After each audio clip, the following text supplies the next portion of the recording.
నమస్తే. ఇన్నాళ్ళు నన్ను సపోర్ట్ చేస్తూ, ఎంకరేజ్ చేస్తూ మీ ప్రేమని నాకు అందిస్తున్న ప్రతి ఒక్కరికి కృతజ్ఞతలు.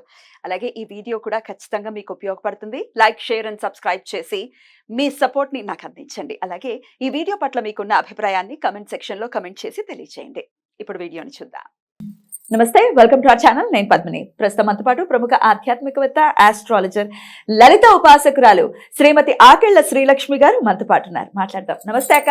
నమస్తే పద్మిని. అక్క, గుళ్ళకి వెళ్తున్నాము, దర్శనాలు చేసుకుంటున్నాము, ఎక్కడెక్కడ చెప్పినప్పటికీ వెళ్తున్నాము, కానీ మా కోరికలు మాత్రం తీర్చట్లేదు అనే వాళ్ళు కూడా ఉంటూ ఉంటారు. వినపడుతూ ఉంటాయి మాటలు. మనసుకు కష్టం అనిపిస్తుంది. అసలు తిరుమల శ్రీ వెంకటేశ్వర స్వామిని దర్శించుకుంటే ఆయన తీర్చని కోరిక అంటూ ఏది ఉండదు. అవును, అది ఎంతో మందికి అనుభవాలు ఉన్నాయి. కొన్ని కోట్ల మందికి అనుభవాలు ఉన్నాయి. అది కూడా తెలిసిందే. మొక్కు తీర్చుకుని మొక్కుల అంటే వడ్డీ కాసులు మొక్కులు గనక సమర్పిస్తే చాలా త్వరితగతిన మన కోరికలు అనేది తీరుస్తూ ఉంటారు. అలా ఇంకేమైనా దేవాలయాలు ఉన్నాయా చాలా త్వరితగతిన మన కోరికలు తీర్చేటటువంటి దేవాలయాలు? ఇప్పుడు మనకి అనుకున్నట్టుగా అంటే ఇప్పుడు వెంకటేశ్వర స్వామి ఎలా అనుకుంటున్నాం అంటే వడ్డీ కాసులు వాడండి నీకు చెల్లిస్తేనే మనకి అని కాదు. నిజంగా ఏదైనా సరే మనస్ఫూర్తిగా ఏదైతే కోరుకుంటున్నామో కోరికలన్నీ నెరవేరడం అనేది జరుగుతుంది. ఏదైనా మనకి పెద్దవాళ్ళు చెప్పింది ఏంటి, ధర్మబద్ధమైన కోరిక. అయితే నేను ఈ మధ్యన అంటే ఒక 3-4 ఏళ్ల క్రితం అనుకోవచ్చు, ఎందుకు ఒకసారి మా అక్క వాళ్ళు బెంగళూరులో ఉండేవాళ్ళు. ఇదివరకు ఎప్పుడో కాస్త ఒక 4 ఏళ్ళు కాదు, ఒక 6 ఏళ్ళు అవుతుందేమో ఉండేవాళ్ళు. అక్కడ ఉన్నప్పుడు ఒకసారి అక్కడ అసలు బెంగళూరులో మనం చుట్టుపక్కల ఏముంటాయి అని చూసుకుంటాం కదా. చూసినప్పుడు అక్కడ నాకు ఎవరో ఒకళ్ళు చెప్పారు, నిమిషాంబిక అమ్మవారు అని చెప్పి. నిమిషాంబిక అమ్మవారు, అది ఏమిటి పేరు భలే విచిత్రంగా ఉంది. మనం మామూలుగా అయితే భువనేశ్వరి అమ్మవారనో లేకపోతే అక్కడ చాముండేశ్వరి అమ్మవారనో ఇలా రకరకాల. నిమిషాంబిక అమ్మవారు ఏంటి అని అంటే ఆవిడ దగ్గరికి వెళ్ళి మనం నిజంగా మనస్ఫూర్తిగా మనకి ఏదైతే బాధ ఉందో ఆ కోరికను కానీ మనం అడిగితే నిమిషాల్లో తీరుస్తుంది.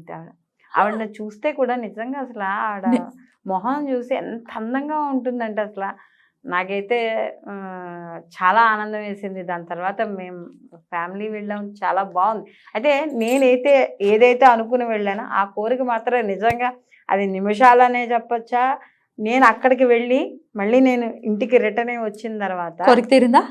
కోరిక ఇంచగా అప్పుడు అనిపించింది, అంటే మనిషి ఆశాజీవి అంటాడు కదా, అరే చిన్న కోరికే కోరుకున్నాను ఉండే బాగుండేమో అంటే నా మనసుకి అట్లా అనిపించింది. అంటే అది పవర్ అంటే ఆవిడది. అక్కడ ఆవిడని మనం ఏమి ఈవిడ ఇంత పవర్ ఉంది అని ఆవిడ మనం ఏం పరీక్షించడం టెస్ట్ చేయడం కాదు. నిజంగా ఆ కోరిక ఆవిడ చాలా నేను అనుకున్న కోరిక అయితే నెరవేరింది. అలా నేను ఒక 2-3 అడగడం జరిగింది.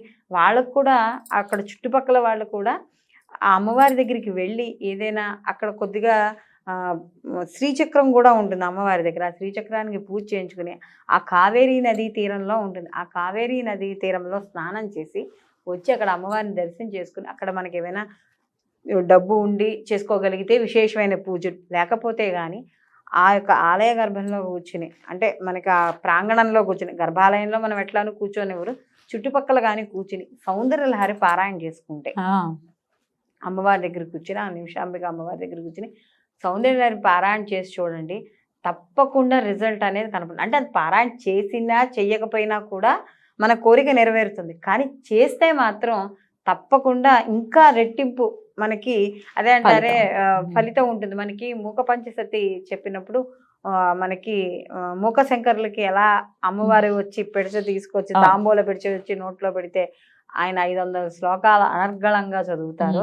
అలా మనం ఈ నిమిషాంబిక అమ్మవారి యొక్క ఆలయంలో కూర్చుని కానీ సౌందర్యలహరి కావచ్చు, అది చదువుకోలేని వాళ్ళ లలిత పారాయణ కావచ్చు, లేకపోతే మనకి ఇప్పుడు ఈ మూక పంచసతే కావచ్చు, ఏవైనా సరే మనకి శంకర విచిత్రమైన ఏది చదివినా కూడా మనకి మంచి ఫలితం రావడం అనేది జరుగుతుంది. అయితే ఇక్కడ మనకి ఒక చిన్న ఉదాహరణ, అసలు ఈ నిమిషాంబిక అమ్మవారు ఎవరు అని కానీ చూసుకుంటే ఈవిడ మనకి సాక్షాత్తు పార్వతీదేవి అని కానీ మనకి చెప్పడం అనేది జరుగుతుంది. అంటే మనకి ఈ వీటికి అంటే ఈ నిమిషాంబ అమ్మవారి యొక్క దేవాలయానికి కూడా మనకి చిన్న చిన్న కథ రూపంలో అంటే వాళ్ళకి చరిత్ర ఉంటుంది కదా, అది కూడా ఉంటుంది. అంటే ఇది శ్రీరంగం క్షేత్రానికి కొద్దిగా దగ్గరలో ఉంటుంది ఈ నిమిషాంబ అమ్మవారిది. ఈవిడ పార్వతీదేవి యొక్క అంశతో ఉండడం అనేది జరుగుతుంది. అయితే ఇక్కడ గజాం అనే గ్రామాన్ని దాంట్లో అక్కడ ఈ చిన్న పల్లెటూరు అనమాట. ఈ చిన్న పల్లెటూరులో ఈ యొక్క నిమిషాంబిక అమ్మవారి యొక్క ఆలయం. అయితే పూర్వం ముక్తకుడు అనే ఒక ఋషి అనే ఆయన ఉండేవాట. ఆయన సాక్షాత్తు శివుడు అంశ. ఈయన లోక కళ్యాణార్థం కళ్యాణం చేద్దామని చెప్పి మొదలుపెట్టాడు. ఎప్పుడైతే ఈయన లోక కళ్యాణార్థం యాగం మొదలుపెట్టాడో సహజమేగా మనం అన్ని పురాణాల్లో చదువుకున్న ఎవరు లోక కళ్యాణార్థం మొదలుపెట్టినా ముందర రాక్షసులు వస్తారు ధ్వంసం చేయడానికి. అలా రాక్షసులు వస్తే ఈయన పాపం ఎంతో ప్రయత్నించాట. ఈ ఋషి ప్రయత్నించినా కూడా ఆయన వల్ల కాకపోతే అప్పుడు ఆ అమ్మవారు ఈ యజ్ఞగుండంలోంచి అమ్మవారు వచ్చి అంటే ఇప్పుడు మనకి దాక్షాయణిగా ఆవిడ ఎలా వచ్చింది అలాగా ఈవిడ కూడా యజ్ఞగుండంలోంచి వచ్చి ఆ యొక్క రాక్షసులను వధించి ఈ యాగం సంపూర్ణ అవడం అనేది జరిగింది. ఎప్పుడైతే ఈయన తలుచుకోగానే ఆవిడ యజ్ఞగుండం నుంచి వచ్చిందో కాబట్టి ఈవిడ తక్షణం అనుకున్న కోరికలు అంటే నిమిషంలో మనం అనుకున్న కోరికలు ఈవిడ తీరుస్తుంది. అంటే ఇప్పుడు చూడండి, నిమిషం అంటే కనురప్పేసి, నిమిషం కూడా అంటే ఇలా మనం కనురప్పేసి తెచ్చే లోపు క్షణమాత్రంలో మనకి ఈ కోరికలను తీర్చడం అనేది జరుగుతుంది. అయితే ఇక్కడ విశేషంగా కూడా మనకు చెప్పేది ఏంటంటే, మనకి ఈ అమ్మవారి ఇక్కడ ఆలయంలో ముఖ్యంగా అమ్మవారికి మనం ప్రతి చోట శ్రీచక్రార్చనలు, కుంకుమ పూజలు, అభిషేకాలు ఇవి మనకి ప్రతి చోట అమ్మవారి దగ్గర జరిగేవి. అయితే ఇక్కడ మాత్రం అమ్మవారికి సమర్పించే గాజులు దండ, నిమ్మకాయలు ఇలాంటివి అమ్మవారికి సమర్పించడం అనేది జరుగుతుంది. అయితే ఈ సమర్పించినవన్నీ కూడా ఏం చేస్తారంటే ఇంటికి తీసుకెళ్తారు. ఇంటికి తీసుకెళ్ళి వాళ్ళ యొక్క పూజా మందిరంలో ఈ గాజులు, నిమ్మకాయలు, అమ్మవారికి వేసిన దండలు, పూల దండలు ఉంటాయి కదా, ఇవన్నీ వేసి ఉంచుకోవడం వల్ల వాళ్ళకి శుభం కలుగుతుంది అనే ఒక నమ్మకం అనేది అక్కడున్న ప్రాంత ప్రజలకి, దాని తదనంతరం అక్కడికి వెళ్ళిన నాలాంటి వాళ్ళకి బాగా నమ్మకం కుదిరింది. అద్భుతం. అలాగే ఇక్కడ విశేషం ఏంటంటే, ఇక్కడ బలి ఆహారం అనేది ఇవ్వడం అనేది జరుగుతుంది. అంటే మనకి ప్రతి ఆలయానికి కూడా మనకి చివరిలో బలి పీఠాలని ఉంటాయి. మనకి ప్రసాద పెట్టడం అనేది జరుగుతుంది. అంటే బలి అంటే వేరేగా ఆలోచిస్తారు కానీ మనం బలి ఆహారం అని ఇస్తాం. అందుకనే ప్రతిరోజు కూడా ఎవరైనా యజ్ఞయాగాది క్రతువులు చేసిన వాళ్ళు కూడా ఏం చేస్తారంటే అక్కడ ఆ రోజుకి మనకి సమాప్తం అయిన తర్వాత మనకి ఎర్రటి అన్నంలో కాస్త కుంకుమ కలిపి మనకి 8 దిక్కుల్లా కూడా మనకి పెట్టేసి వెనక్కి తిరిగి చూడకుండా రావడం అనేది జరుగుతుంది. అక్కడ బలి ఆహారాన్ని పెడతారు అక్కడ. అందుకని అలాగే ఇక్కడ కూడా ఈ ఆలయంలో కూడా బలి ఆహారం అని పెట్టి దేనికోసం పెడతారు అంటే కాకుల కోసం పెడతారు. ఆ పూజారి వచ్చి ఆ బలి ఆహారాన్ని పీఠం మీద ఆహారాన్ని పెట్టి వెళ్ళిపోయి గంట కొడతారట. ఆ కొట్టిన గంట చప్పుడుకి ఎక్కడెక్కడి నుంచి వచ్చిన కాకులు వచ్చి అక్కడ ఆ ఆహారాన్ని తిని వెళ్తాయి. కాబట్టి అక్కడ విశేషం అంటే మామూలుగా మనకి ఇక్కడ చిన్న చిన్న గుళ్ళలో మనకి ఇలా ఉన్నా కూడా అంటే ఇప్పుడు అంత పార్వతీదేవి అంశతో ఉన్న ఆవిడే నిమిషాంబ అమ్మవారు అనుకున్నప్పుడు మరి అక్కడ ఏదో విశేషం ఉండాలి కదా.